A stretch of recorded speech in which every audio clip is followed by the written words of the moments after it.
Bueno, muy buenas noches. Muchas gracias a todas y a todos ustedes por su asistencia. Bienvenidos a Jueves de Deslinde. Este es un espacio del Centro de Estudios del Trabajo, CEDETrabajo. Las conferencias anteriores pueden encontrarlas en la página de CEDETrabajo, que es www.cedetrabajo.org. Y ahí también pues se encuentran la programación de los próximos Jueves de Deslinde. Y en el día de hoy pues tenemos a una nómina de lujo. Son 5 colombianos que han hecho un trabajo valiosísimo, además de un valor civil altísimo, con una institución que también se la ha venido jugando por la denuncia sobre estos temas y por advertir qué es lo que está pasando en Colombia en términos de la política minera-energética, y han elaborado un documento que quiero decir que para nosotros es supremamente valioso. Hemos cogido ese documento como parte también de la construcción que estamos haciendo desde diferentes espacios sociales y políticos. Hace 2 semanas se realizó el tercer encuentro de la Red Colombiana frente a la gran minería transnacional de reclame, y este documento sirvió como guía para la elaboración de la propuesta de política mineroenergética que se realiza desde Reclame y desde otros movimientos sociales, desde Ríos Vivos, desde la Central Unitaria de Trabajadores, desde Sintracarbón y la USO, como una propuesta hacia el país también de lo que estamos considerando en los movimientos sociales que debe ser una nueva política mineroenergética. Y en el día de hoy nos van a acompañar los 5 autores de los 5 capítulos de este libro de la Contraloría, que es, según me decía Álvaro, es la primera vez que van a estar reunidos después del lanzamiento oficial, obviamente, que se hizo en la Contraloría General de la República. Y para eso nos van a acompañar Rodrigo Negrete, que está a mi derecha, es abogado, es autor del capítulo sobre derecho, minería y conflictos, los aspectos normativos. Julio Fierro, que es geólogo, autor del capítulo sobre los aspectos ambientales de la minería. Álvaro Pardo, que es economista, director de Colombia.medio, que escribió un capítulo sobre la gobernanza en el tema de la minería, y ya están próximos a sumarse a este panel Guillermo Rudas, que también es economista, que es autor del capítulo sobre las cuestiones fiscales y tributarias de la renta minera, y Fernando Vargas, que también es abogado constitucionalista y que participó junto con lo de Fernando es el capítulo de derechos humanos, sí, exactamente, derechos humanos. Primero agradecerles a todos ustedes por haber aceptado participar en este espacio de Jueves de Deslinde, que sabemos va a ser supremamente útil para los que estamos aquí. Queremos agradecerles su presencia y vamos a empezar con Rodrigo Negrete. Como digamos están los 5 autores, vamos a hacer bastante, y me perdonarán si soy estricto con el tiempo, vamos a darles 15 minutos a cada uno. La idea de esto es que esto es un abrebocas de una serie de trabajos que nosotros desde CEDETrabajo vamos a realizar en ese tema de la minería, de analizar ese documento de la Contraloría, desde ahí fijar también una posición. Entonces pues vamos a tener hoy muy poco tiempo, pero con toda seguridad este tema lo vamos a seguir manejando, lo vamos a seguir tocando con mucha frecuencia en este espacio de Jueves de Deslinde. Entonces le doy la bienvenida y en primer lugar la palabra a Rodrigo Negrete. Okay. Buenas noches, Mario, muchas gracias por la invitación. Bueno, y otra invitación, a los que no se han leído realmente el libro, la invitación es a que se lo lean, ¿no? Creo que es importante, hay unos elementos de juicio que creo que le aportan. En el fondo creo que no hemos dicho nada diferente a lo que ya se conoce en el país, a la realidad, pero es importante que una institución como la Contraloría General de la República le haya apostado a esto y digamos que se evidencien situaciones de fondo, más de un ente de control que de alguna manera está presente en las grandes decisiones del país. El tema de fondo aquí, digamos, en mi capítulo en particular, es evidenciar un tema, digamos, que es sustancial, porque estamos en un Estado de Derecho, o por lo menos se supone, un Estado además social de derecho. Y eso involucra una serie de obligaciones en cabeza del Estado, que se traducen fundamentalmente en la garantía de los derechos sociales que podemos hablar de los ambientales y de los derechos fundamentales. Lo que hemos identificado, lo que hemos venido visualizando, es que al margen de un supuesto cumplimiento del marco normativo que regula la actividad minera, si se quiere leer de esa manera, obteniendo títulos mineros, licencias ambientales, el tema de fondo es que, voy a utilizar una expresión que utiliza Eduardo Budinas, hay una alegalidad, hay un viso aparente de legalidad en todas estas actuaciones, pero en el fondo hay un incumplimiento frente a la Constitución política, a los tratados internacionales, incluso a la regulamentación que existe en materia mineroambiental y de ordenamiento territorial en el país. Entonces tú puedes tener empresas que tienen un título minero, una licencia ambiental, pero en el fondo lo que se está identificando es un incumplimiento absoluto de los derechos fundamentales de los colombianos. Hay una violación de los derechos colectivos al ambiente sano, al tema social y al tema del patrimonio arqueológico, el patrimonio cultural, el tema de la seguridad alimentaria. O sea, estamos poniendo en riesgo una serie de derechos y de garantías que están en la Constitución política. Entonces lo que estamos evidenciando es que a pesar de esos visos aparentes de legalidad que hay en algunos casos, en otros casos hay una ilegalidad absoluta, es que estamos cediendo nuestro interés general, nuestro marco constitucional, nuestras leyes en función de una actividad sectorial. Se ha subvertido el orden constitucional, el orden legal en el país en virtud de privilegiar una actividad sectorial. Y parece, digamos, un discurso retórico, pero cuando recordamos ese mapa, ese catastro minero, esos títulos mineros por todas partes, cuando recordamos que 22 millones de hectáreas en la Amazonia, en Antioquia, en el Chocó se destinan a la minería, cuando recordamos que hay más de 19.000 solicitudes de títulos mineros, más de casi 10.000 títulos otorgados, y que estamos rechazando solicitudes solamente por temas formales, el tema es de fondo. Cuando hablamos que poco más del 30% del país ya se está destinando a la minería, el tema nos está tocando a todos, nos está afectando a todos, entonces estamos identificando una actividad generadora de conflictos. Ese es el supuesto básico, digamos, que mueve el capítulo que me correspondió. Entonces, ¿dónde está el orden constitucional? ¿Dónde está el orden legal? ¿Dónde están los tratados internacionales que Colombia se compromete a cumplir? ¿Dónde está, por ejemplo, el tema de la desertificación, un convenio internacional? El tema de la pérdida de biodiversidad, sin irnos a los tratados internacionales sobre derechos humanos, entre otras cosas, el tema del convenio 169 de la OIT, los derechos de las comunidades étnicas. Entonces, uno lo que está identificando es que el país está cediendo ante una actividad sectorial, ante los grandes competidores del mundo, corporaciones que son mucho más ricas que Colombia y que la inmensa mayoría de los estados, digamos, que conforman el planeta. Estas corporaciones obviamente tienen una capacidad de coacción muy fuerte, de toda naturaleza. La compra de conciencia está a la orden del día. Entonces uno lo que está identificando es que en aparentes digamos, situaciones de legalidad se están desbordando los derechos fundamentales. Aquí en el país otorga un título minero a quien lo solicite. Y ese famoso principio que primero en el tiempo, primero en el derecho, es de lo más funesto que puede haber. No hay cualificación, no hay selección objetiva. Y además, ayer un poco en la Universidad Nacional hablamos un poco de esa posibilidad de que alguien pueda tener 1000 títulos mineros, lo cual se traduce en un absurdo, no solamente en la falta de control que pueda tener el Estado, sino que cuando hablamos de títulos mineros estamos hablando de la utilización del patrimonio natural de Colombia, de la intervención sobre el territorio. Estamos cercenando la posibilidad de que haya planificación ambiental, que es lo que dice la Constitución política. Ordenemos el territorio, pero además lo concretamos en los planes de ordenamiento territorial. Aquí estamos ordenando el territorio a fuerza de títulos mineros. Cuando ya el 30% del país está con destinación minera, quiere decir que estamos cediendo nuestros intereses, nuestros deseos realmente de lo que queremos. Y todo eso finalmente se concreta en el suelo, en el territorio municipal. Entonces, cuando además se pide un decreto como el 934 que cercena la posibilidad de que los entes territoriales, que los consejos a los que les corresponde regular el uso del suelo, no puedan intervenir en el ordenamiento minero, excluyéndolo del ordenamiento territorial como si la minería se hiciese en un sitio diferente del planeta Tierra, estamos cercenando esas posibilidades. Y este es un mandato constitucional. Cuando entonces además para declarar un parque nacional natural o un área de reserva forestal duramos años, discutimos, peleamos, todo el mundo se opone y finalmente terminamos reduciendo el área en mucho más de la mitad y un título minero lo otorgamos en cuestión de minutos. ¿Y quién se opone a eso? Los propietarios de los predios ni siquiera se enteran que hay una solicitud de título minero sobre su propiedad. Ni siquiera, o sea, hay una capacidad para que nosotros como colombianos nos enteremos cuántas solicitudes hay y sobre qué áreas hay las solicitudes. Las personas entonces sencillamente cuando se enteran es que alguien llegó a decirle, señor, o me vende o lo expropio, porque entonces la minería es de utilidad pública e interés social, bastante cuestionable por cierto, sobre todo en los metálicos, en el carbón, etcétera. Entonces, esas personas, ¿dónde quedó su derecho? Incluso los que son abogados saben que el derecho real por excelencia es el derecho de dominio, el derecho de propiedad, y ni siquiera a eso se mantiene hoy día.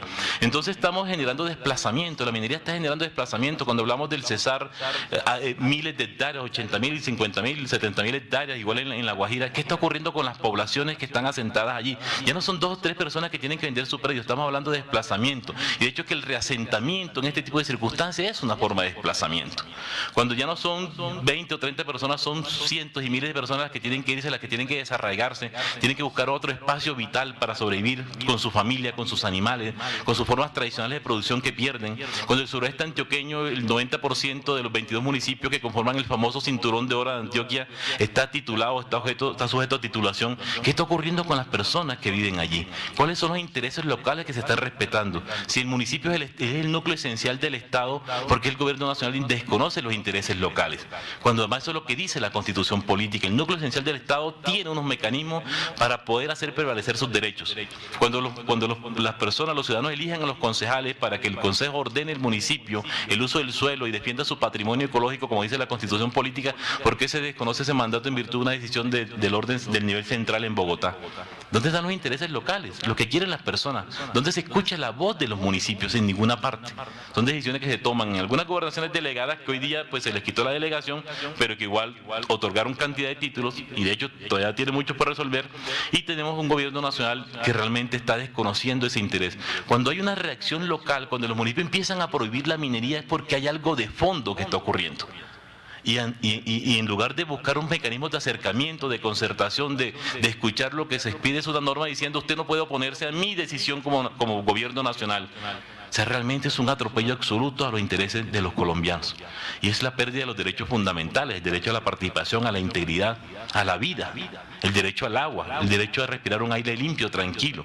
O sea, esos son parte de los supuestos que estamos identificando. Entonces vamos en un recorrido donde cuestionamos también los instrumentos que existen. Entonces tú puedes tener un título minero y eventualmente unos permisos para la exploración y después una licencia ambiental para la explotación. El tema es la eficacia de esos instrumentos también. Volvemos al mismo tema, tienen unos visos aparentes de legalidad, pero no hay rigor suficiente, no hay control suficiente.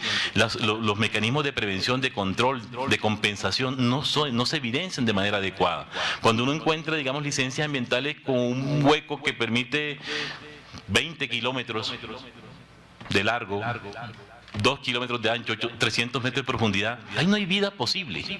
Entonces, ese es realmente lo que queríamos de la licencia ambiental, que nos llenaran de hueco el país, que todo el mundo tuviera que irse. O sea, el desplazamiento es absoluto, el reasentamiento es absoluto. Entonces, un poco la reflexión a lo que estamos llamando aquí es que el modelo extractivo no le está apuntando a los reales intereses de los colombianos, está irrespetando la Constitución política. Una actividad sectorial que puede ser interesante en un contexto, y como reconoce Álvaro Pardo, o sea, cuando Gerard Restrepo plantea el tema en el año 68, el 70, es un tema en la búsqueda de un modelo de desarrollo, de crecimiento del país, pero no en este contexto. O sea, el tema es, Código de Minas año 2001 rompió con cualquier paradigma.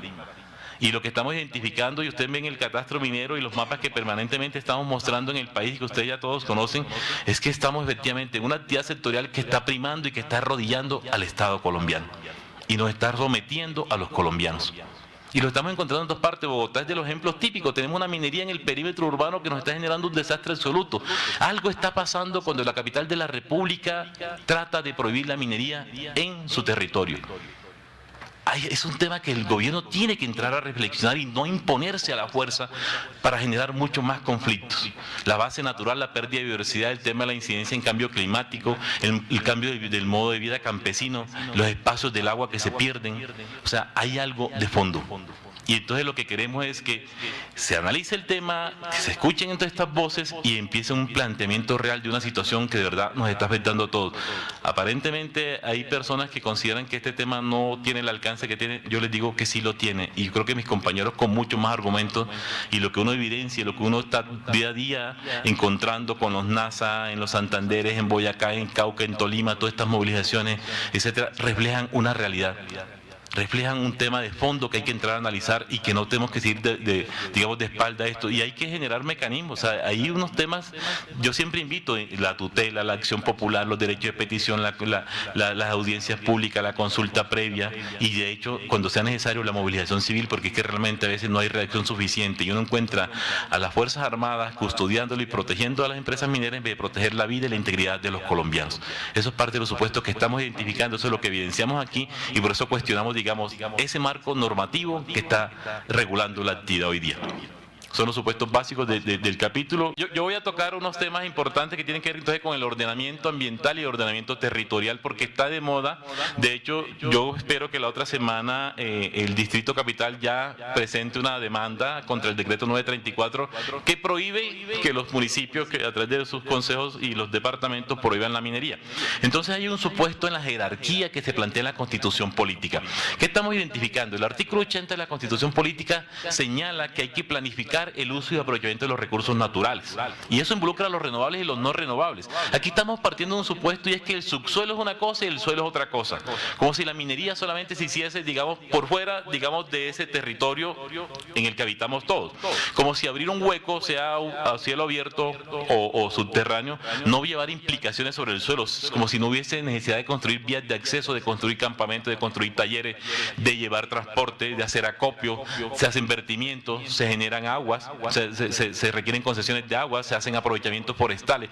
Todo eso se produce sobre el suelo. Se cambian los patrones culturales, el índice, digamos, la calidad de vida varía, llegan personas, se desplazan personas, se incrementan los arriendos. O sea, hay una cantidad de afectaciones que finalmente tiene que asumir ¿quién? El municipio. Finalmente ¿quién? Los alcaldes tienen que asumir esta problemática. La autoridad minera sencillamente otorga el título minero y prácticamente se olvidó de lo que ocurría en función de ese título minero. O sea, hay una especie de fiscalización en unos elementos, cobran un canon superficiario, unas regalías, etcétera, pero el impacto que genera la minería no lo está asumiendo la autoridad minera. La autoridad minera otorga el título y me olvidé. De hecho, ni siquiera hay consulta previa por otorgar un título y se están otorgando títulos mineros en resguardos indígenas, en tierras de comunidades negras. Eso es una sustracción de hecho de esos territorios que son inalienables, imprescriptibles e inembargables. ¿Cómo es posible que yo sencillamente a una comunidad indígena le diga, señor, usted tiene un derecho de prelación, ¿quiere ser usted el beneficiario del título minero o no? Si no quiere ser, yo se lo otorgo a un tercero. Estoy cambiando las reglas de juego, estoy cambiando el uso del suelo de un territorio que tiene una consideración especial en la Constitución Política. De manera tal que vemos que esa es una medida administrativa que tiene que ser consultada y no se está consultando. Cuando además se declaran 22 millones de hectáreas del país sobre resguardos indígenas en la Amazonia, por ejemplo, y el Ministerio del Interior todavía tiene la desfachatez de decir que eso no afecta a las comunidades y que no requiere consulta previa, estamos en un estado irreal. Ese no es el Estado que está en la Constitución Política. ¿Cómo es posible que esta decisión de destinar todas esas hectáreas a la minería, además en la Amazonia, no afecte a las comunidades? Cuando además se declaran zonas mineras indígenas o zonas mineras de comunidades negras, ¿cómo es posible que eso no se consulte? Cuando eso es una decisión que está afectando directamente a estas comunidades. Entonces lo que tenemos es un supuesto de la autoridad minera que no consulta esas decisiones administrativas que afectan a las comunidades en el supuesto de que en la licencia ambiental se puede hacer la consulta previa. Es que son dos momentos. Además recuerden que la exploración no requiere consulta previa, que tú puedes tener, incluso hoy la norma mantiene los 11 años de exploración contrariando la ley que son máximo 5 años. Antes con la ley 382 eran 11 años, el Código de Minas que revive del año 2001 son 5 años, 3 y 2 prorrogables. La norma, el decreto 935 habla de los 11 años nuevamente y entonces estamos haciendo hasta 11 años actividades sobre el territorio de intervención, de perforaciones, de campamentos, de vías, etcétera, que están cambiando el uso del suelo. Esa actividad no requiere licencia ambiental. Entonces, en esos casos no se está dando ni siquiera consulta previa, ni siquiera para otorgar permisos. Se aplican unas guías mineroambientales que no son tampoco los instrumentos adecuados para el efecto. Entonces hay una intervención efectiva sobre el territorio que no se está controlando de manera adecuada, donde las autoridades ambientales realmente y las autoridades policivas, las autoridades mineras están siendo cercenadas, están siendo vulneradas o de hecho no les interesa de fondo porque están mirando otra cosa. Aquí un poco el tema, y digo una expresión que utilizó Sandra Suárez cuando fue ministra de Ambiente hace muchos años. Ella quería convertir la Dirección de Licencias Ambientales en una fábrica de salchichas y lo consiguió. Lastimosamente hay que decirlo de esa manera, no hay rigor, no hay capacidad técnica, no hay control y seguimiento. Estamos cediendo nuestros derechos, nuestros intereses en función de una actividad extractiva que realmente nos está generando serios problemas en el país y muchos conflictos en lo social, en lo ambiental, en lo económico, en lo cultural, en lo arqueológico. Ahora sí, yo creo que es tema de tiempo. Muchas gracias. Muchas gracias, Rodrigo. Vamos a darle entonces la palabra a Julio Fierro sobre los temas ambientales. Julio tiene una presentación aquí, vamos a montarla. Buenas noches, muchas gracias por la invitación. El capítulo ambiental fue coautoría mía con Mauricio Cabrera, también geólogo, que en el momento se desempeñaba como director de estudios sectoriales y actualmente es el Contralor Delegado para Medio Ambiente. Bueno, el mapa del que habló Rodrigo, quizá un mapa bastante ya mediático, el mapa de las áreas protegidas del orden nacional, los resguardos, las comunidades negras, etcétera, etcétera. Los títulos mineros a julio 2012, las solicitudes mineras a julio 2012, y ahí está justamente planteado en un mapa que cualquiera puede ver, bueno, los que nos sirven los ojos, ver cuál es la preocupación sobre una actividad que articula el conflicto en Colombia, el conflicto por la tierra, el conflicto armado, bueno, en fin, esta es una actividad conflictiva y ese mapa que ustedes están viendo ahí es un mapa de conflicto. Así que la apuesta minera es una apuesta que va a generar conflicto en el país. Esta gráfica tomada de un trabajo de Martínez Alier y Mario Pérez y Vallejo muestra la materialización, cómo las exportaciones físicas han aumentado de manera exponencial desde la entrada, yo no sé por qué esto se corrió, 1981 entra el Cerrejón, en 1995 entra la Loma. Entonces ahí se materializa la exportación colombiana y esto sirve para comentar que el modelo extractivista es un modelo que por un lado exporta, digamos, bastante materia, es muy material la exportación, fundamentalmente carbón e hidrocarburos, pero cuando uno revisa, esta es la extracción de carbón en el Cesar, esta es la de la Guajira. La renta minera y una propuesta que se está haciendo alternativa a estos temas de cobro de las regalías para lograr una mayor participación del Estado.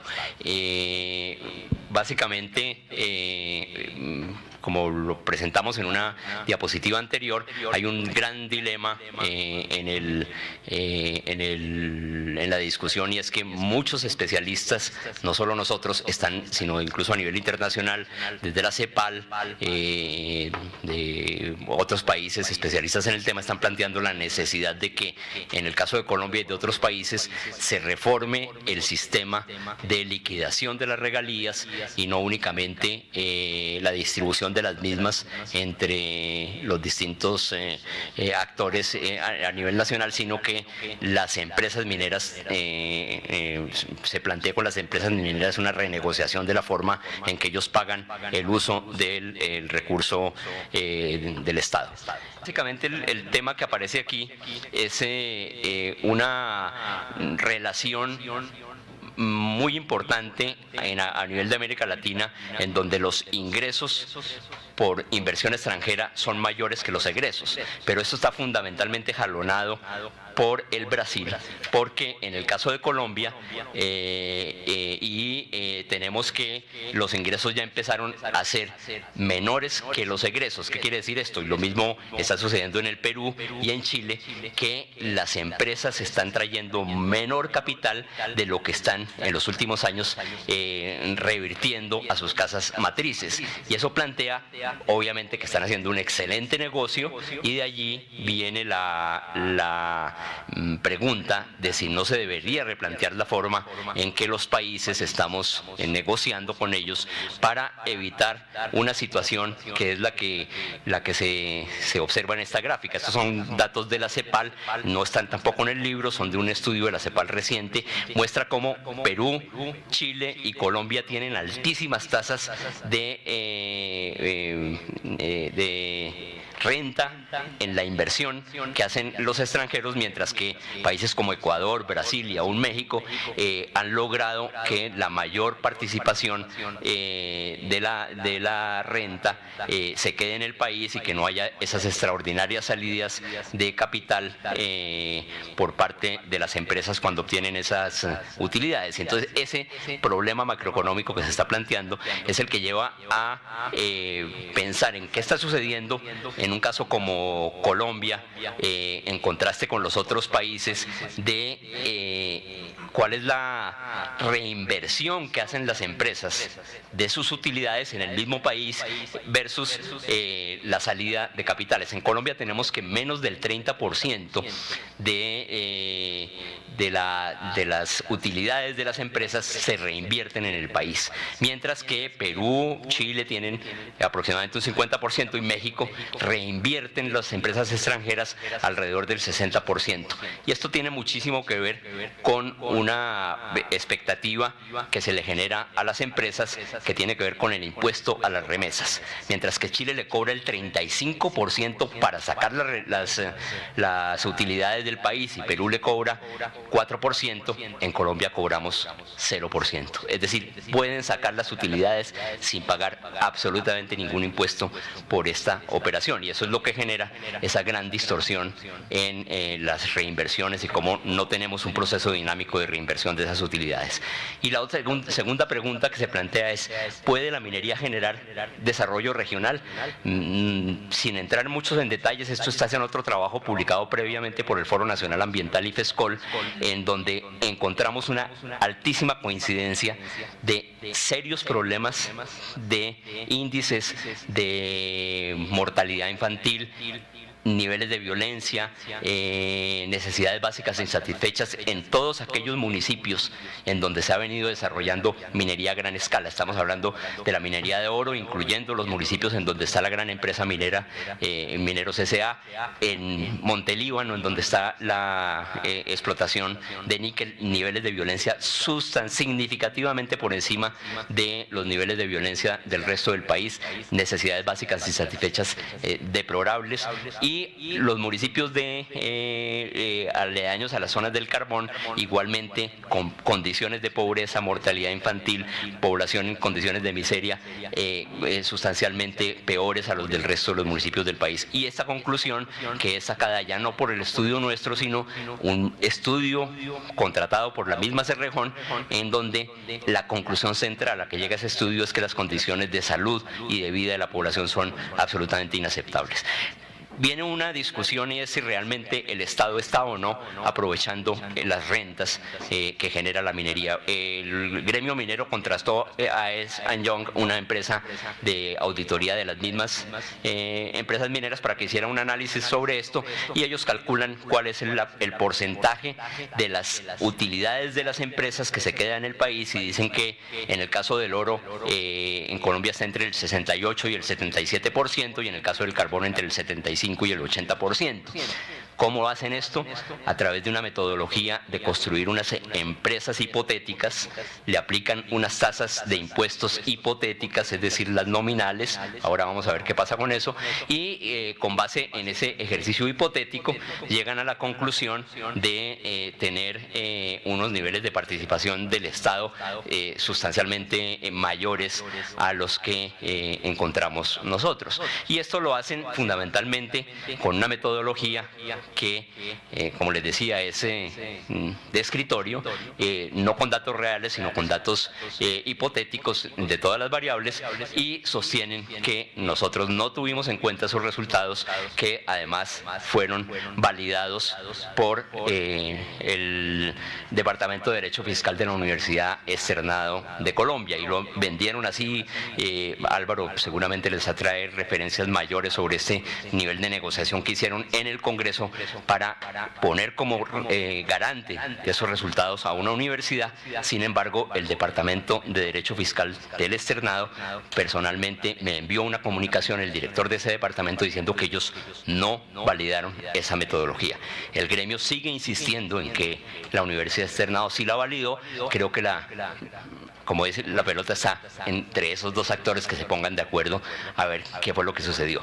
¿Qué pasa con los resultados que nosotros encontramos? En primer lugar, usando información de la CEPAL, encontramos que, a diferencia de lo que dice Ernst & Young, Colombia está recibiendo por cada dólar de generación de valor agregado apenas 16 centavos para el país, muy por debajo de todos los demás países, y solo Perú con una remuneración un poco inferior. Y esto se debe a que hay una diferencia fundamental entre las tasas reales, que fueron las primeras que ustedes vieron ahí, y las nominales, perdón, y las reales, que son las que están aquí. Es decir, hay un sistema tributario completamente distorsionado, en donde esas tasas que ellos emplearon, que eran del 33 a 35%, son completamente diferentes a las reales, que en el caso de la minería están del orden del 10% en términos del impuesto a la renta. Y con esa información nosotros calculamos entonces qué hubiera pasado si no hubiera todas esas deducciones, descuentos, ventajas tributarias. Es la línea que ven ustedes arriba de lo que hubieran pagado en impuesto a la renta, en el caso de hidrocarburos, en el caso de la minería en su conjunto, etcétera, y encontramos que hay una diferencia fundamental con lo que efectivamente pagaron. Y eso se concentra fundamentalmente en una síntesis en donde ellos, si no hubieran tenido descuentos, hubieran tenido que pagar 2.7 billones de pesos en el periodo 2005-2010 en promedio anual, y solo pagaron 878 mil millones de pesos. Es decir, hay una diferencia de 1 casi a 3 de lo que hubiera podido recibir el Estado y no recibió. Y básicamente esto se hace porque tienen una enorme cantidad de descuentos, ventajas tributarias y casos especiales de evidente flagelo de corrupción y de negocios oscuros que el mismo director de la DIAN ha venido ya denunciando en las últimas oportunidades, especialmente en el caso del carbón, y la misma Contraloría ha detectado unos problemas serísimos en el caso del oro, de lo que está sucediendo con esos temas. Ahí está en la presentación y en el libro, por supuesto, mayores detalles sobre cuál es esa gran posibilidad de obtener ventajas, una de las cuales está claramente referenciada allí. En la gráfica azul muestra los precios internacionales del carbón en un periodo desde el año 2001 al 2012. La raya roja muestra los precios que aparecen declarados en las exportaciones en Colombia, que llegan a estar en buena parte de los meses, esos son precios mensuales, por debajo, sustancialmente por debajo del precio internacional. Y resulta que con esos precios del carbón es que se están pagando los impuestos y se están liquidando las regalías. Esto fue denunciado simultáneamente con la aparición del libro por el director de la DIAN, diciendo que lo que hay es una amplísima corrupción en las instituciones reguladoras. Y el otro tema que aparece es que los hidrocarburos, mientras que sí son negociados a través de otorgar la concesión al mejor postor, en el caso de la minería se aplica el perverso concepto de primero en el tiempo, primero en el derecho, independientemente de si es el mejor negocio para el país o no. Y adicionalmente se establece un porcentaje de pago de las regalías fijo caso del carbón, 10%, en el caso del níquel, 12%, que hacen unas maromas y terminan reduciéndose sustancialmente. ¿Qué quiere decir? Que cuando hay bonanzas, el Estado no saca el adecuado provecho de esas bonanzas, y eso ha llevado a que se nos presente una situación. Lo que aparece hacia arriba son los ingresos que recibe el país en hidrocarburos, en el total de la minería, en año por año, por regalías. Las barras hacia abajo, las rojas, es los descuentos, las deducciones en el impuesto a la renta exclusivamente, que terminan siendo mayores que los mismos ingresos que obtenemos por las regalías. ¿Qué es lo que nos plantea esto? Hacer una propuesta alternativa desde el punto de vista fiscal, que es el que ellos defienden, de unas tasas variables de regalía. ¿Qué quiere decir lo que estamos proponiendo? Que las regalías terminen estableciéndose de una forma en donde estos años que aparecen de altísimos precios al final de este periodo que estamos considerando de 2 o 3 décadas, cuando suben los precios debería subirse también el porcentaje que se cobra de regalías, que no sea el 10%, sino que si sube más allá de ciertos niveles, pueda llegar a una participación del Estado de hasta un 50% de las ganancias extraordinarias que se obtienen por estos periodos de violencia. Y simulamos aquí, simplemente para que ustedes después lo vean en el libro con detalle, que el Estado, si hubiera aplicado eso en los últimos 20 años, hubiera podido duplicar, más que duplicar las regalías que recibió en los últimos 20 años. Y aún bajando las regalías cuando los precios están bajos, hubiera podido pasar de 20.000, 22.000 millones a cerca de 40.000 millones de pesos. Simplemente a manera de conclusión, todas estas conclusiones las tienen ustedes mucho más detalladas en el libro. Incrementar la participación del Estado es una de las prioridades desde el punto de vista financiero. Obviamente hay muchas otras prioridades que podrían estar por encima de esta prioridad, pero desde el punto de vista financiero hay que eliminar esa amplísima red de beneficios fiscales y hacer una reforma del sistema de captación de regalías, de generación de regalías, fortaleciendo un control fiscal, haciendo realmente transparente la información con que se maneja el régimen tributario y de regalías, y fijar condiciones objetivas de asignación de las nuevas concesiones en donde prime el derecho del mejor oferente y no del que primero llega, que es una aberración anacrónica en el país. Y por supuesto es necesario fortalecer la institucionalidad, no solo la minera, la institucionalidad ambiental, la institucionalidad fiscal, y una propuesta que está cogiendo cada vez más fuerza: establecer una red de vigilancia ciudadana que vigile no solo a los mineros, sino a las mismas instituciones del Estado.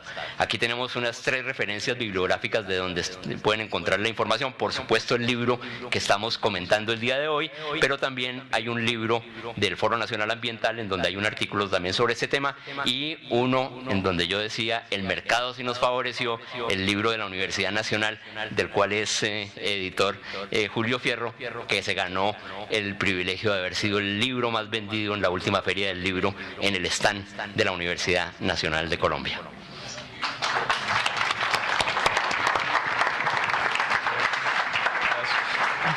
Muchas gracias, Guillermo. Les recordamos además, el documento está, el libro está en la página de la Contraloría, pero si ustedes lo quieren también ubicar más fácil, está en la página de Colombia.medio. Lo que no esté en la página de Colombia.medio en minería es porque no existe en temas de minería, que es la página de la cual es director Álvaro Pardo, que es nuestro... bueno, y yo me tengo que hacer publicidad también. Está también en la página de Justicia Tributaria, que es justiciatributaria.co. A continuación, entonces, estábamos esperando también a Fernando Vargas, pero por alguna razón no llegó. Vamos a cerrar entonces este espacio de las intervenciones iniciales con Álvaro Pardo, que escribió el capítulo sobre el tema de gobernanza. Bueno, Mario, muchísimas gracias por la invitación. Muchas gracias a todos ustedes también por su tiempo.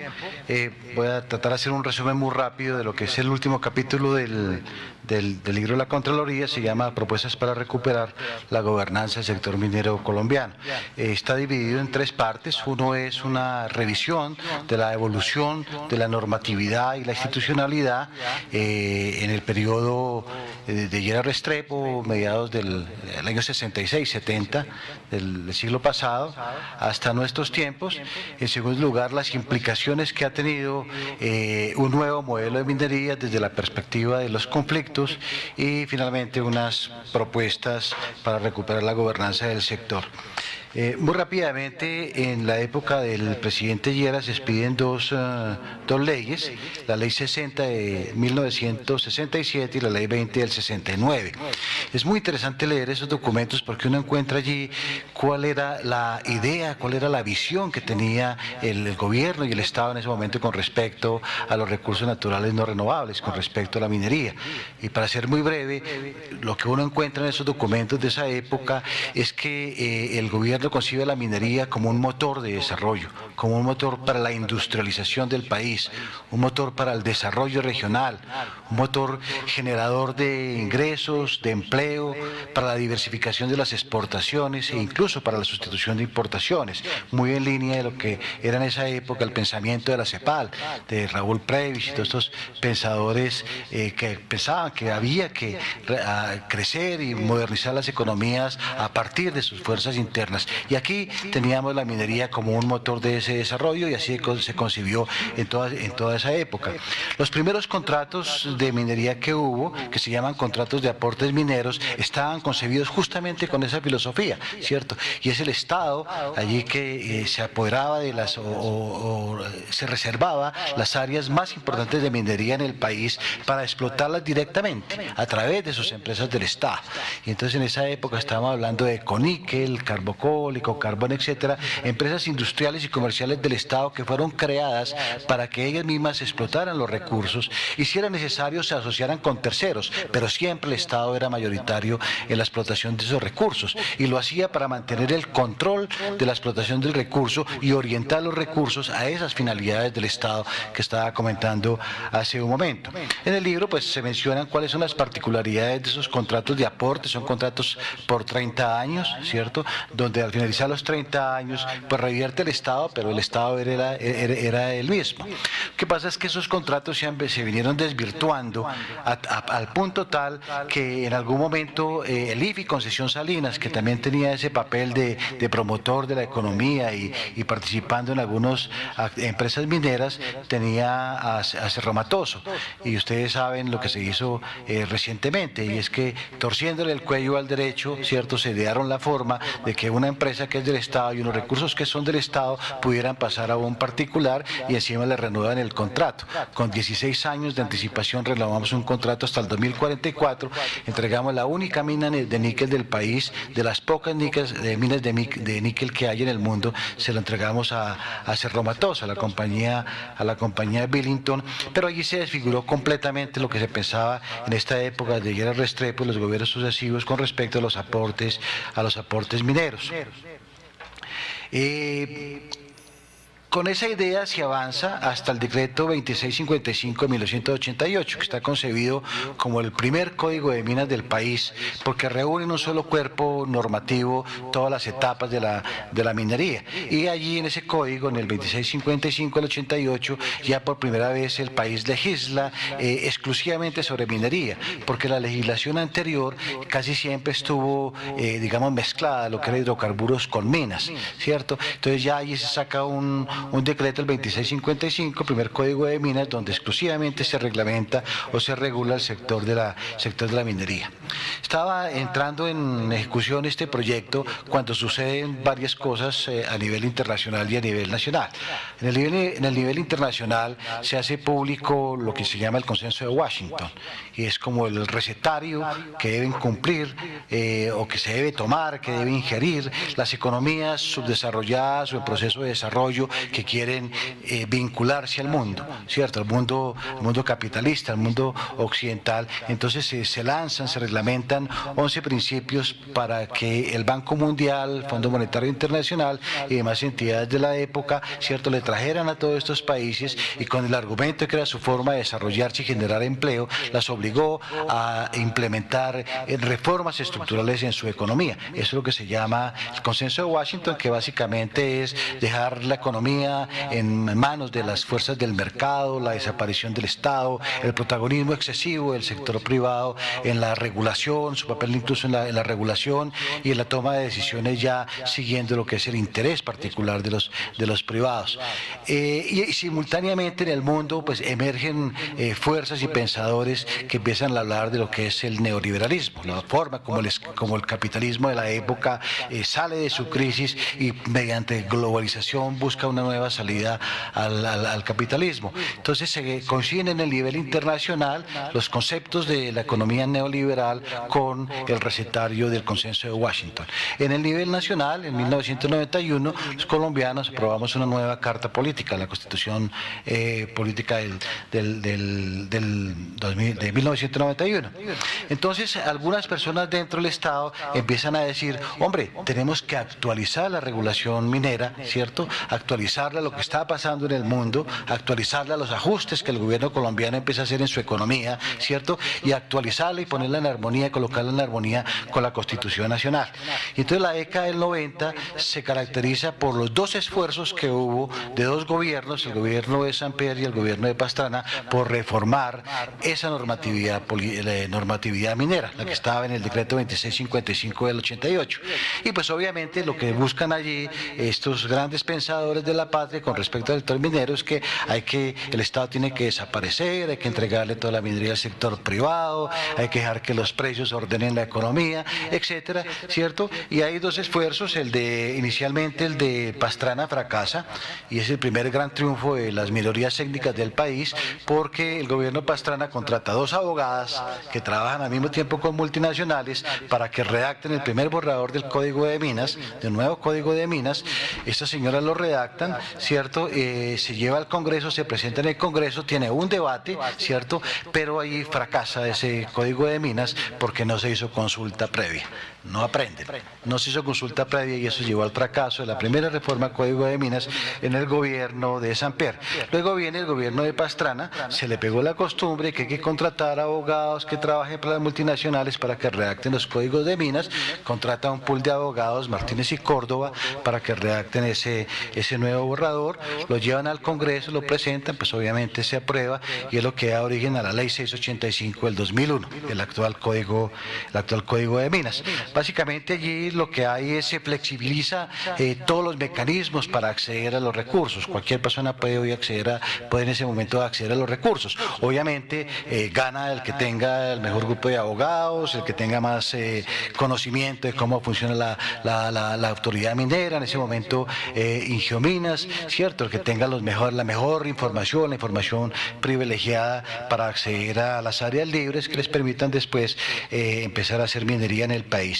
Entonces se flexibiliza toda la normatividad, el Estado desaparece, ya ha venido vendiendo todas sus empresas, se venden con el argumento de que todas las empresas estatales son empresas corruptas e ineficientes, lo cual a la luz de hoy es un exabrupto completo.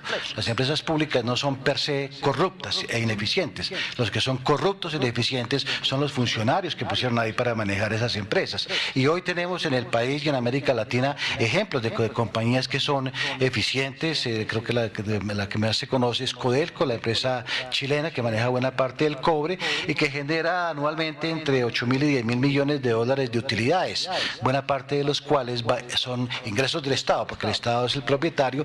Esos dividendos, además de las regalías y de los impuestos que genera Codelco, van al presupuesto nacional chileno. Entonces hay que pensar que una forma de mejorar la renta minera es teniendo una empresa pública minera. bueno, se privatizan las empresas, desaparece el Estado y se reduce a funciones mínimas, que son la de fiscalización y seguimiento, ¿cierto? Entonces es toda una política deliberada que surge del decálogo del consenso de Washington, la política neoliberal, que es que el Estado hay que reducirla a su mínima expresión. Eso es una política deliberada. Luego lo que se hizo en la ley 685 se tomó una decisión criminal, porque deliberadamente se desapareció el Estado.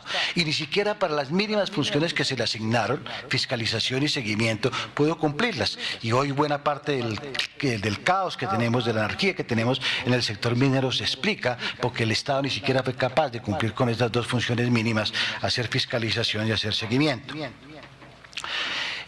Así pasa toda la década anterior. Quiero comentar que, siguiendo el ejemplo de América Latina, después de las reformas a los códigos de minas, que básicamente se dieron todas en la década de los 90 en la mayoría de los países latinoamericanos, esa reforma al Código de Minas le siguió una reforma tributaria, donde los estados les daban unos privilegios a las compañías para que vinieran a esos países e invirtieran en esos países. Eso es un patrón común en todos los países que reformaron sus códigos de minas, que inmediatamente reformaron sus estatutos tributarios y dieron beneficios onerosos, como lo ha demostrado Guillermo, para las empresas que han venido a invertir en el país. La ley 685, pues además de las características que comento, desconoce la Constitución Nacional. La Constitución Nacional tiene algunos artículos que tienen que ver con los recursos naturales. Voy muy rápido, no los vemos dentro de la política minera, por ejemplo, la necesidad de planear, de actuar de manera racional en el marco del desarrollo sostenible, o que los recursos generen unos recursos, las minerales generen unos recursos para el mejoramiento de la calidad de vida de los colombianos. Creo que Guillermo ha demostrado suficientemente que eso es algo que está en deuda todavía con el país, no lo hemos visto. Entonces, desconoce mandatos de la Constitución Nacional y además se neutraliza y se sobrepone a otras leyes que tienen que ver con la minería. Entonces, el Código de Minas blinda a los mineros en los temas ambientales, en los temas tributarios, en el tema de ordenamiento territorial, en el tema de manejo de etnias, incluso en el tema penal. Se blinda, se dicta un Código de Minas, unas propias normas, ¿cierto?, para blindar a los mineros de esas otras leyes. Por ejemplo, en el Estatuto Tributario, es increíble, pero ustedes encuentran en la ley 685, un código minero que dice cómo se deben amortizar los activos fijos de las empresas mineras. Eso es una atribución del Estatuto Tributario, pero en el Código Minero se dice que hay que amortizarlos en línea recta 5 años, cuando el Estatuto Tributario dice que la amortización de los bienes deben amortizarse según su vida útil. Todas esas cosas se reúnen y nos llevan a lo que vemos hoy, es una gran conflictividad que está generando el sector de la minería en el país.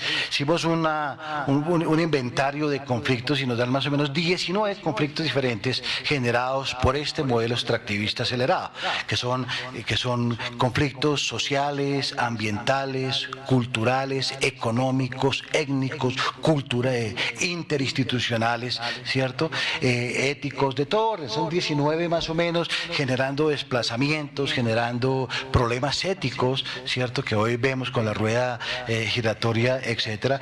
Pero ese es el resultado de una política donde no hay política. La política es simplemente dejar hacer, dejar pasar. Y lo que nos lleva finalmente todo esto a pensar es que el Estado fracasó como administrador de los recursos. Hoy lo que vemos, ¿cierto?, un Estado incapaz de fiscalizar, de ver cuánto producen las compañías, de ver cuánto nos pagan, donde les regalamos mucho más, les devolvemos mucho más de lo que ellos nos generan, con todos los pasivos sociales, ambientales que nos están generando. Lo que nos lleva a la conclusión es que el Estado fracasó como administrador de los recursos. Y por tanto la tarea hoy de los colombianos es hacer escuchar la voz, ¿cierto?, elevar la voz para que se genere un nuevo tipo de política que exprese el interés general de los colombianos, ¿cierto? Y eso es lo que estamos viendo en los últimos meses. Quería comentarles que en Bucaramanga se generó un comité que está en contra de la minería en el páramo de Santurbán y han realizado 2 movilizaciones muy importantes que se llaman 100.000 voces por el agua. Ya lo han hecho 2 veces con mucho éxito. Pues bien, la marcha de Ibagué ayer, y el 1 de junio por primera vez va a haber una manifestación que se va a llamar las 100.000 voces por el agua en Boyacá. Será la primera vez que nuestros vecinos salen a protestar en contra de la minería y en contra del sector hidrocarburos y a defender el agua del departamento. Pero como estos hay muchísimos ejemplos en el país. Muy rápidamente, ¿cuáles son las propuestas que tenemos? En primer lugar, las propuestas de lo que hay que erradicar. Y lo que hay que erradicar de forma inmediata es ese principio de primero en el tiempo, primero en el derecho. Ese es un principio colonial. Lo heredamos del derecho romano, después español, que después vino a Colombia, que estuvo en curso, está incluido en el primer código de minas del año por allá 1888 de Antioquia, etcétera. Pero es un principio perverso, porque no es posible que un recurso que se agota, un recurso que es limitado y que es patrimonio de todos los colombianos, se le entregue siempre a cualquier aparecido, normalmente un especulador minero, un politiquero que le pagaron con un título minero, un narcotraficante, una bacrina, etcétera. No es posible que esos recursos que se agotan los estemos entregando de esa forma. En segundo lugar, creemos que es importante empezar fíjense que ninguno de nosotros ha hablado de no a la minería. ¿Cierto? Ninguno de nosotros ha dicho no a la minería en el país. Creemos que debe haber minería, pero no de esta forma de minería. Y eso nos lleva a pensar entonces qué tipo de minería queremos. Tenemos que explotar todos los recursos, tenemos que tratar, como ha dicho Julio muchas veces, sacar todo el oro del país simplemente para satisfacer unos ánimos especulativos del mercado internacional con el oro, o podríamos dejar oro para otras generaciones. Igual pasa con el carbón. ¿Por qué tenemos que sacar y extraer y entregarles a estas compañías todo el carbón del país? ¿Por qué no guardarlo? Son recursos limitados, muy seguramente van a tener, y son recursos estratégicos además, que van a tener un uso y un mejor valor en unos cuantos años. Se están descremando los campos, es una cosa que hay que pensar. Estas compañías están sacando lo que es más superficial y más barato. Cuando se les dé, cuando se quieran ir, lo que nos va a quedar a los colombianos son unos recursos en el subsuelo que van a estar mucho más profundos, que va a ser muchísimo más costoso sacarlos y que el impacto ambiental va a ser muchísimo más grande. Necesitamos recuperar los mandatos de la Constitución Nacional, necesitamos una minería vista desde una perspectiva integral. Hoy las compañías mineras y el gobierno ve la minería como si fuera un sector per se, pero eso es un sector multidimensional que está generando muchísimos conflictos en el entorno. Entonces no basta verlo desde la perspectiva economicista de que este sector nos genera tantos ingresos por regalías y por impuestos, pero el licenciamiento ambiental tiene que verificar todos esos temas que hay alrededor de la minería, los temas ambientales, los temas sociales, los temas del ordenamiento territorial, etcétera. Entonces, ¿qué estamos proponiendo ya para terminar? En primer lugar, un diálogo sociedad-Estado.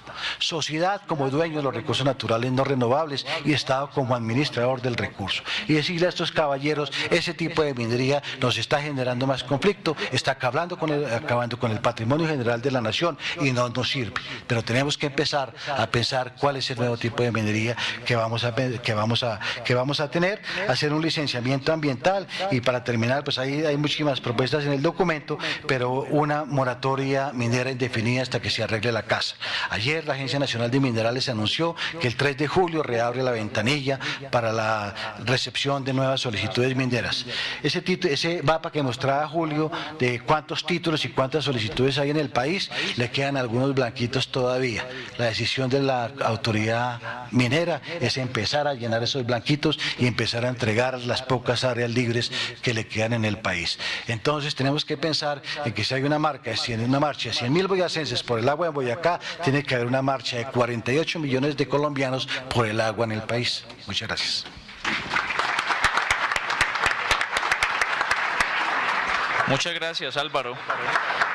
El ejercicio que nosotros hemos como sede de trabajo y como jueves de deslinde hemos querido hacer con la presentación de este libro es también mostrar que no hay que estar, digamos, interesados estrictamente en ese tema minero para entender que esto nos afecta a todos los colombianos. O sea, esto es un tema que independientemente si uno está interesado no nos va a afectar y nos afecta, como ya lo decía Álvaro, en 19 o en más tipos de cosas de la vida de nosotros. Y Y lo que han manifestado también los 4 autores que están aquí de este libro de la Contraloría es que no están en contra de la minería, sino de la forma como se está haciendo la minería, del modelo minero del país, de la política que se está aplicando en ese tipo de minería, que definitivamente hay que cambiarla.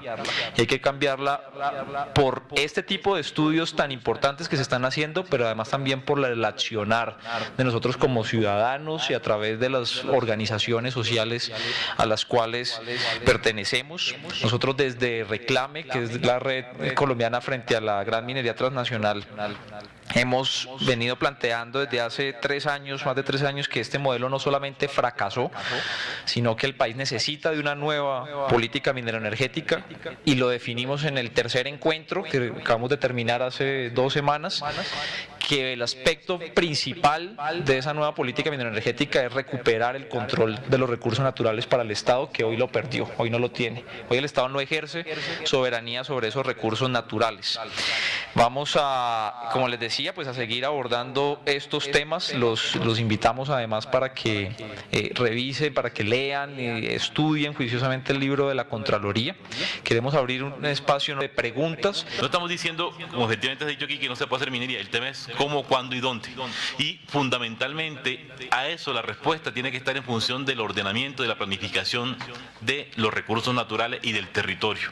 Y lo que hemos hecho es invertir el orden. Estamos subvirtiendo el orden de la Constitución, privilegiando la actividad sectorial sobre ese deber ser, que es la prevalencia del interés general sobre el particular, con el respeto a los derechos fundamentales. Por eso estas normas son normas regresivas, porque están desconociendo efectivamente todas esas conquistas sociales que se generaron y que se han plasmado en la Constitución Política de Colombia. La respuesta es sí.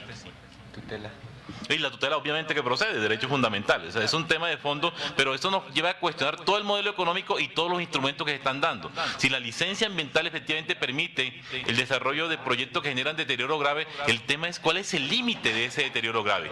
O sea, el tema es que porque las actividades que requieren licencia generan deterioro grave, entonces es que vamos a acabar el territorio. Es que vamos a permitir huecos de 22 kilómetros de largo.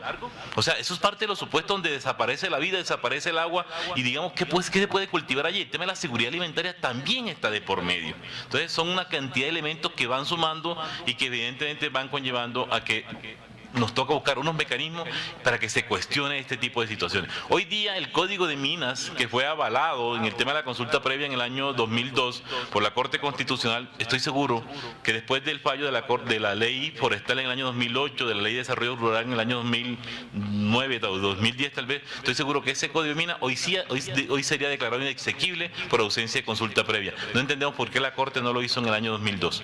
Interesante leer la sentencia C891 porque genera el tema de la necesidad de la consulta, pero nunca conllevó a una declaratoria de inexequibilidad. También avances que ha tenido la Corte posteriormente. Hay unos impactos ambientales que pueden ser mitigados y hay unos que no. Entonces, es casuístico, depende de qué es lo que vamos a sacar. ¿Usted permitiría que haya metálicos, minería de metálicos, que por ejemplo en el caso del cobre necesita ácido sulfúrico en cantidades gigantescas para su beneficio? ¿Usted permitiría que haya una planta de cianuración encima del agua para su municipio? Entonces la respuesta definitivamente es no, porque además es ilegal permitirlo. Porque hay una prelación de derechos, etcétera, etcétera, etcétera. Entonces, hay cosas que causan un impacto tan grande que deberían estar prohibidas. Y además esto no es un radicalismo. Costa Rica prohibió la minería de metálicos a cielo abierto, por poner solo un ejemplo. Si esto no es una cosa que sea de una mente delirante, bueno, la mente puede ser delirante a ratos, pero la propuesta no lo es. El otro tema es el para siempre. Y yo, en las discusiones que hemos tenido al interior del grupo, siempre les pregunto a los economistas, ¿y cómo se compensa un daño a perpetuidad? Es imposible, no se puede. Entonces, es una pregunta demasiado compleja. Y para aprovechar su pregunta en términos de impactos ambientales, primero, ya lo hemos dicho, creo que todos, hay debilidad institucional y el Sistema Nacional Ambiental no está preparado de ninguna manera para asumir ese mapa con los 10.000 títulos mineros y que en un corto plazo pueden ser 20.000 títulos mineros. No hay capacidad institucional, no hay capacidad técnica y no hay conocimiento. Entonces, la respuesta tiene que remitirse a lo que ya dijo Rodrigo. Primero, nosotros sabemos qué es lo que se puede dañar para poder tener una evaluación de costo-beneficio, pero nosotros tampoco sabemos qué es lo que se puede dañar. Los señores del Tunjuelo dicen que las gravas aluviales que hay allá, que son acuíferos, aquí en Cafarnaúm no son acuíferos. Entonces, ¿qué hacemos si no conocemos nuestra base natural? Si no conocemos nuestra base natural, no sabemos cuál es el costo, no sabemos lo que estamos sacrificando, no sabemos lo que estamos perdiendo. Entonces el llamado a la moratoria es, primero, no solamente pongamos en orden catastro minero, cualifiquemos a las empresas, etcétera, etcétera, no, también necesitamos saber qué es lo que perdemos, qué es lo que podemos perder. Un hueco de 650 metros de profundidad en la Colosa, en vez de una montaña hoy, que es una zona además de bosque altoandino, así hoy sean potreros. ¿Eso es juicioso desde algún punto de vista? No, no lo es, porque no hay información suficiente, porque no sabemos dónde va a quedar la escombrera. Entonces, necesitamos generar conocimiento, y el conocimiento además lo tenemos que generar nosotros como país.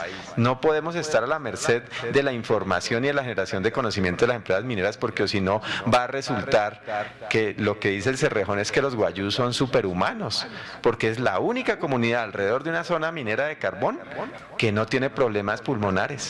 Entonces imagínense, no hemos generado conocimiento tampoco en el tema de salud pública. 30 años después del Cerrejón no tenemos ni idea qué está pasando con los niños que tienen infección respiratoria aguda. 25 años después del inicio de labores en el CESAR, hay unos indicadores de infección respiratoria aguda en los niños fundamentalmente, y no sabemos todavía si eso tiene una relación con la minería del carbón o no. Entonces aquí hay una serie de impactos ambientales y sociales que resulta que no podemos asociar de manera fácil con la actividad minera, porque no hemos generado de manera juiciosa un conocimiento. Entonces, ¿minería? ¿Cuál? La que sea para consumo interno inicialmente. ¿Necesitamos materiales de construcción? Sí. ¿Eso significa que pueden llegar y arrasar con todas las montañas porque necesitamos materiales de construcción? La respuesta es no. ¿Eso significa que lo pueda hacer cualquiera que tenga una retroexcavadora? La respuesta es no. Necesitamos el hecho de que haya necesidad de minería, de sal, de materiales de construcción, de arenas fosfáticas para hacer insumos agrícolas, etcétera, etcétera, para consumo interno, no implica que se pueda hacer de cualquier manera, que lo pueda hacer cualquiera y que se pueda hacer en cualquier lugar. Entonces, no tenemos unos criterios técnicos suficientes y no tenemos una fortaleza institucional para poder asumir ese mapa que se viene de un país lleno de huecos en cualquier lugar de los Andes, lleno de huecos en los resguardos indígenas de la Amazonia. Ese país no es un país viable, y entonces necesitamos hacer una reflexión de cuál minería necesitamos para permitirla y cuál minería definitivamente, éticamente, no es posible aceptarla porque daña el agua. Y el imperativo ético fundamental de la sociedad humana es cuidar lo que sí es vital. Y cuando es por oro, que el 40% es para que los ricos, públicos y privados del mundo tengan un soporte de valor, y el 50% para que la gente se embambe, definitivamente hay un problema ético.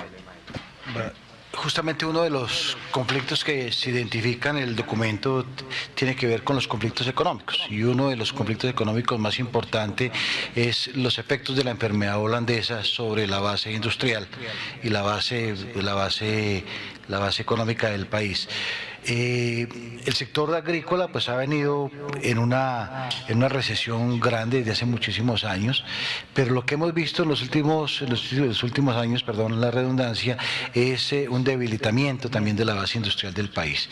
El país estuvo durante 40 años construyendo una base industrial sólida, y teníamos una base industrial, habíamos podido entregar valor agregado a nuestros productos, ya no solamente estábamos exportando bienes primarios, el país alcanzó alcanzó a ser exportador de bienes intermedios y algunos finales, ¿cierto? Pero si uno mira hoy el perfil exportador del país, estamos completamente llenos, volviendo a un periodo de reprimarización de la economía, que fue justamente lo que la CEPAL advirtió hace más de 50 años. Ojo con caer allá, porque es que las consecuencias de reprimarizar la economía son graves. Pone a los países a depender de los precios de sus commodities y sus ingresos enteramente, y sus programas de gobierno enteramente dependen de esos ingresos. Para nosotros lo que ha habido es un fenómeno de enfermedad holandesa. Lo que busca el Estado angustiosamente cada vez que sale la información del DANE con respecto al comportamiento industrial es ver cómo lo justifica, que vamos bien, ¿cierto? Pero en nuestro concepto es una pérdida grandísima de la capacidad industrial del país, de la capacidad agrícola del país, reprimarizamos la economía y ya empezamos a ver las consecuencias de ese modelo de reprimarización, que empiezan a caer los precios y empiezan a disminuir los ingresos, y empieza a pasar lo que estaba comentando Guillermo, los efectos en la cuenta corriente de la balanza de pagos, ¿cierto? Que son mucho más grandes los egresos del país que lo que se lo está egresando, lo que estamos cultivando allí en silencio, porque ese es un tema que casi nadie lo trata, ¿cierto? Una crisis cambiaria que puede ser muy grave en los próximos años, cuando siga saliendo todo este montón de recursos. Entonces, no encadenamos, tampoco aprovechamos los recursos para ciencia y tecnología, para decir, hombre, vamos a sembrar la riqueza del país, para desarrollarnos de otras formas, etcétera, tampoco lo hicimos. Creo que el gran fracaso de los 20 y pico de años del Fondo Nacional de Regalías no muestra que ni siquiera fuimos capaces de sembrar futuro. Perdimos la base industrial, estamos perdiendo la agricultura y no sembramos el futuro. Creo que estamos en el peor de los mundos. Esa es una pregunta fundamental que tiene que ver con un tema que todos hemos mencionado, la gran debilidad institucional que lleva a que ese problema de la contabilidad de costos sea exactamente inverso a lo que debería ser. La primera cara de la moneda, no tenemos ninguna capacidad de regular que asuman realmente los costos que deberían asumir en términos de controlar todo tipo de impactos indeseables sobre el medio ambiente, lo cual podría hacer no rentable la actividad. Y es uno de los primeros mecanismos, si el Estado además les cobra, además de que ya hayan cubierto efectivamente y les vigila que cubran esos costos, una participación real en las ganancias, se puede controlar esa velocidad y no dejarla que marche en función de las bonanzas de precios, que es arrasiva y completamente destructiva del resto de la capacidad productiva. Pero por el otro lado, se confía exclusivamente en la información de las empresas para pagar regalías y pagar impuestos. ¿Cuál es el efecto de esto?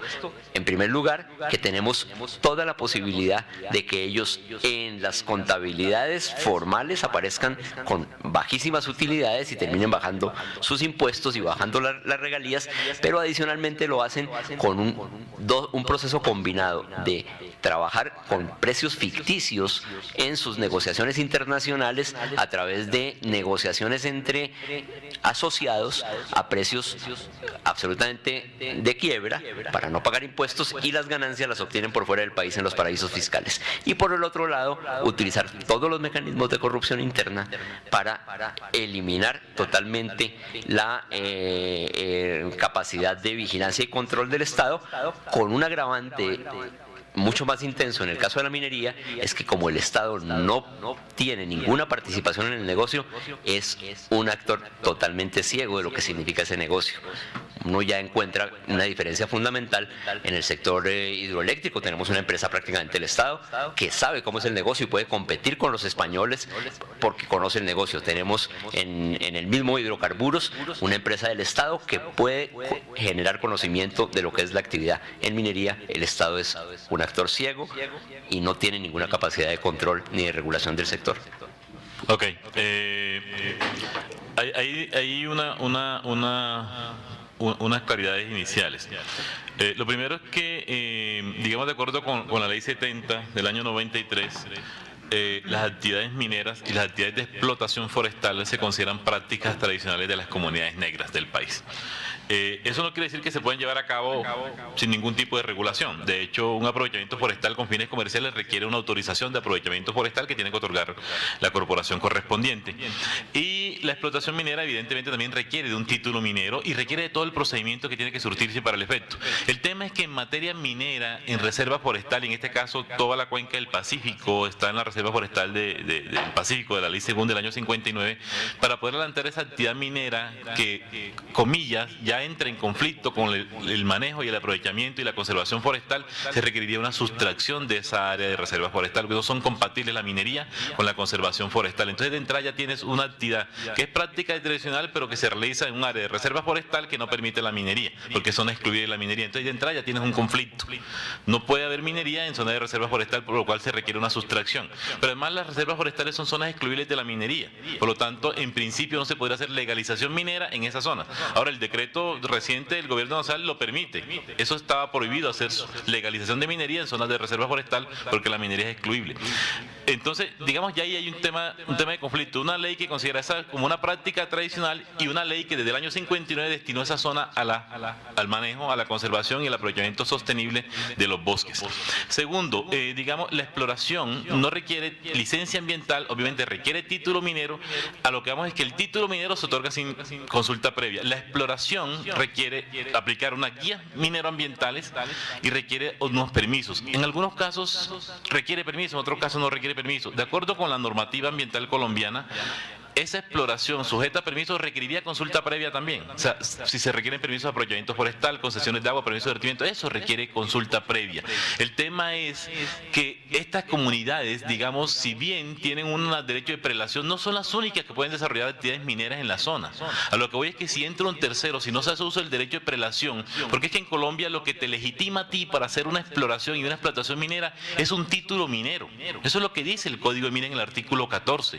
Si tú no tienes un título minero, no estás legitimado para hacer exploración y explotación minera, que además se consolida con una licencia ambiental. Por lo tanto, las comunidades negras y cualquier persona en el país, para hacer exploración y explotación requiere primero un título minero.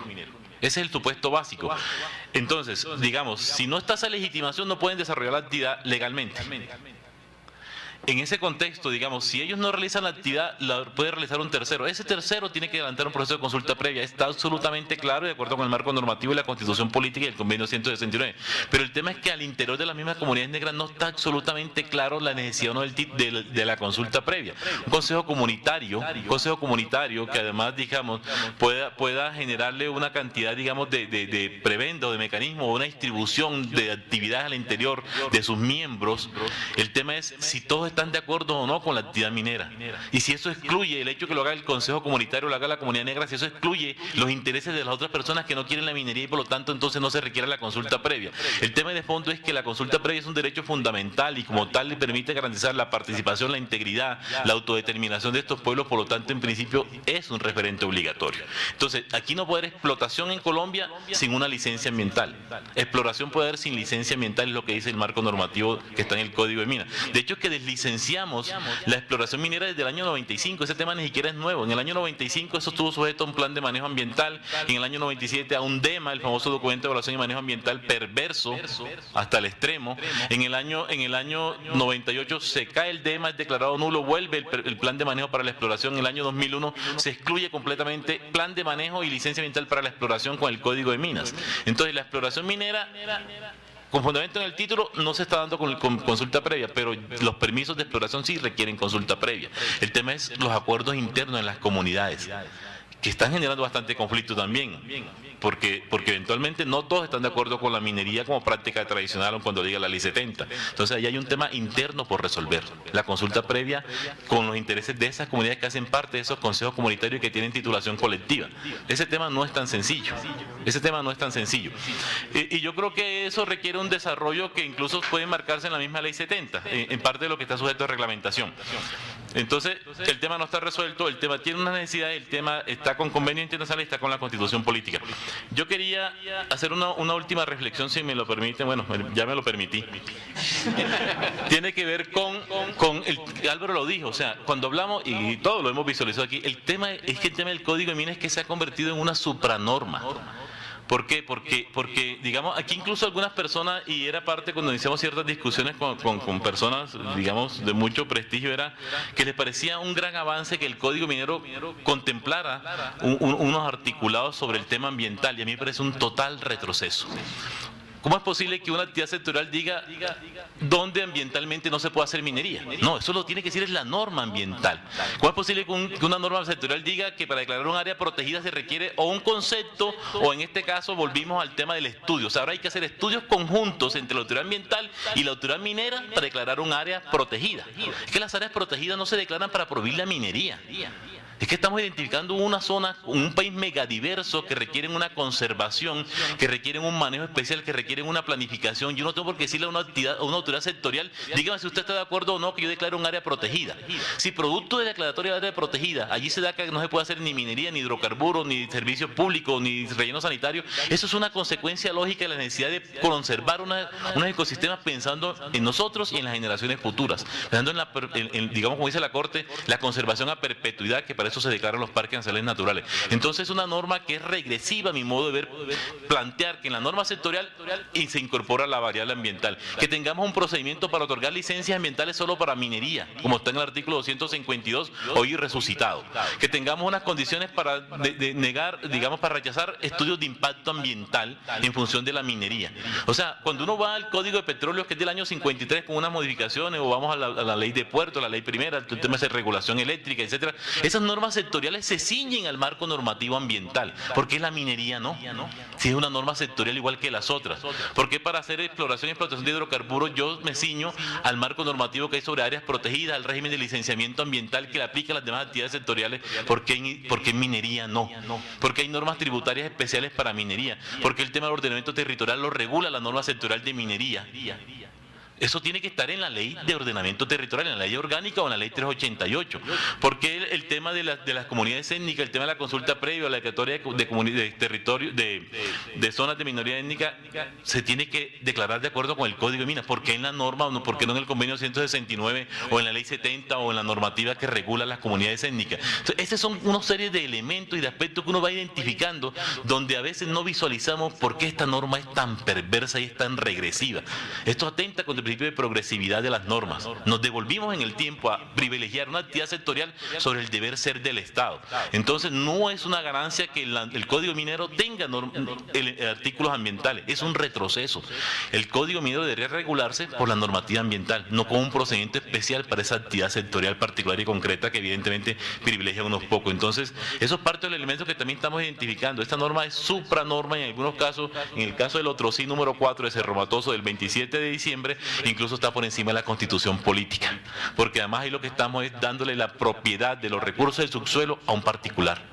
Y eso está contrario a la constitución política. Si bien es cierto, hay unos mecanismos de apropiación, unos modos de acceder a esos recursos, lo cierto es que eso no genera propiedad, sobre todo cuando las contraprestaciones son tan absurdas como se han evidenciado. Entonces yo creo que es un tema también de reflexión de fondo, es el alcance real del Código de Mina y la necesidad de modificar de fondo ese Código de Mina en lo suyo, en lo sectorial, en la actividad minera, pero no en lo ambiental, no en lo territorial, no en lo étnico, no en lo tributario. Eso es parte del fraccionamiento que estamos generando. Los títulos mineros deberían darse de acuerdo con una regulación ambiental previa, con un ordenamiento ambiental del territorio previo y un ordenamiento territorial, no lo contrario, no ordenar el país a fuerza de una actividad sectorial, que es lo que evidenciamos en el mapa de Colombia con esos manchones. Bueno, antes de despedirnos, recordarles que este video va a estar en la página de cedetrabajo.org, el Twitter, que nos sigan en el Twitter que es @cedetrabajo, y en Facebook también nos encuentran como Centro de Estudios del Trabajo. Obviamente este tema no está exento de controversia. Hay un elemento, digamos, que para nosotros, que también lo hemos venido trabajando, que es el tema de la pequeña minería, que vamos a tener mucho más tiempo en otros espacios de desarrollarlo. Y finalmente pues queremos agradecerles por, insisto, lo que decía al principio, por ese trabajo tan valioso que ustedes han hecho, por ese aporte que le han hecho al país en este libro, que es de consulta de todos los colombianos. Darles las gracias por haber aceptado presentarlo en este espacio de Jueves de Deslinde, a Guillermo, a Rodrigo, a Julio, a Álvaro, y enviarles a través de ustedes un saludo a los otros coautores del libro, a Mauricio Cabrera, a Jorge Espitia, a Fernando Vargas, que no pudo acompañarnos, y a Luis Jorge Garay, por supuesto, el director del libro, y esperar los otros 2 libros que van a... 3 libros, los otros 3 libros que van a publicar, que seguramente van a ser también un aporte valioso al país. Muchas gracias a ustedes por la asistencia y los esperamos dentro de 8 días en el próximo Jueves de Lince. Gracias.